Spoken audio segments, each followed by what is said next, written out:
শাক যে কোনো শুভ অশুভ যে কোনো অনুষ্ঠানে পরিবেশন করে থাকা হয়।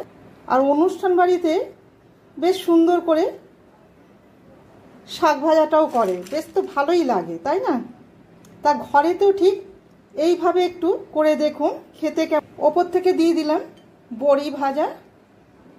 আবারও বলছি, আপনারা ওপর থেকে বাদামও দিয়ে দিতে পারেন। আমিষ লাল শাক ভাজাটা আমি কি করে নেব দেখে নেওয়া যায়। নমস্কার বন্ধুরা, মাই মামুনির রান্নাঘরে সবাইকে স্বাগত। আজকে করে নেব লাল শাক ভাজা। এর আগে আমি নিরামিষে দেখিয়েছিলাম, এবারে আমি দেখাবো আমিষে, অর্থাৎ পেঁয়াজ আর রসুন কাঁচা লঙ্কা দিয়ে। প্রথমে আমি কিছু বড়ি ভেজে নিলাম। আপনারা চাইলে চিনে বাদামও দিতে পারেন, কিন্তু চিনে বাদামে একটু অসুবিধা হয়, তাই জন্য চিনে বাদামটা দিলাম না। ওপরে বড়িটা দিয়ে দেব। খুব একটা বেশি তেল লাগে না শাক ভাজা করতে, তবে তেলের পরিমাণটা আমি আমার মতো করে দিলাম, আপনারা আপনাদের মতো করে কম বেশি করে দেবেন। দিয়ে দিচ্ছি একটা শুকনো লঙ্কা ফোড়ন, একটা মাঝারি সাইজের পেঁয়াজকে কুচিয়ে নিয়েছি, তবে একটু বড় বড় করে মোটা করে কুচিয়েছি। 6 কোয়া রসুনকেও কুচিয়ে নিয়েছি, আর 4টে কাঁচা লঙ্কাকে ঠিক এইভাবে কুচিয়ে নিয়েছি। আমি প্রথমে রসুনটা দিয়ে দিলাম, এরপর একে একে দিয়ে দেব পেঁয়াজ আর কাঁচা লঙ্কা।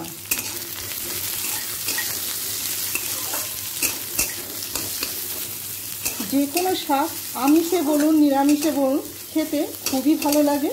তবে আর শাকটাকে আমি প্রথমে বেছে নিয়ে ধুয়ে পরিষ্কার করে নিয়ে জল ঝরিয়ে কুচিয়ে রেখেছি। দিয়ে দিচ্ছি লবণ আর চা চামচের 4 ভাগের 1 ভাগ হলুদ গুঁড়ো। ব্যাস,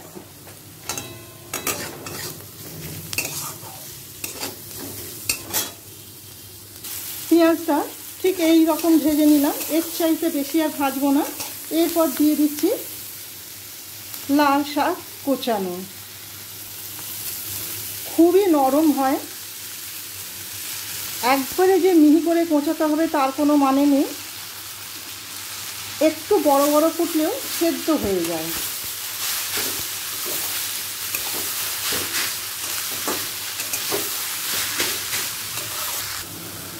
দেখুন শাকটা কমে কতটুকু হয়ে গেছে। এরপর ঢাকা দিয়ে সেদ্ধ হওয়া পর্যন্ত অপেক্ষা করব।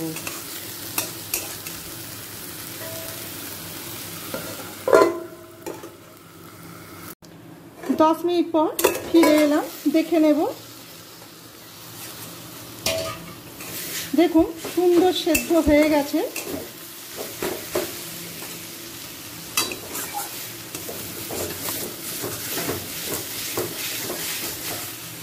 কড়াতে একটু ঠিক খুন্তির সাহায্যে এইভাবে একটু ঘেটে নিচ্ছি। ওপর থেকে দিয়ে দিচ্ছি সামান্য চিনি। একটু মিষ্টি মিষ্টি খেতে বেশ ভালোই লাগে, তবে সকলে তো সমান নয়, কারোর অসুবিধে থাকতে পারে, সেই বুঝে আপনারা আপনাদের মতো করে চিনিটা কম বেশি করে দেবেন। আর শাক মিষ্টি মিষ্টি খেতে বেশ ভালোই লাগে। চিনিটা মেল্ট হওয়া পর্যন্ত অপেক্ষা করব। এবার গ্যাসের ফ্লেমটাকে বন্ধ করে দিচ্ছি। চিনিটা মেল্ট হয়ে গেছে, এরপর অন্য পাত্রে তুলে নেব। আমিষ লাল শাক ভাজার রেসিপিটা আপনাদের কেমন লাগলো অবশ্যই কমেন্ট করে জানাবেন। ভালো লেগে থাকলে একটা লাইক শেয়ার আর সাবস্ক্রাইব করে রাখার অনুরোধ রইল। আমার চ্যানেলটিকে যারা সাবস্ক্রাইব করেছেন তাদের অসংখ্য ধন্যবাদ।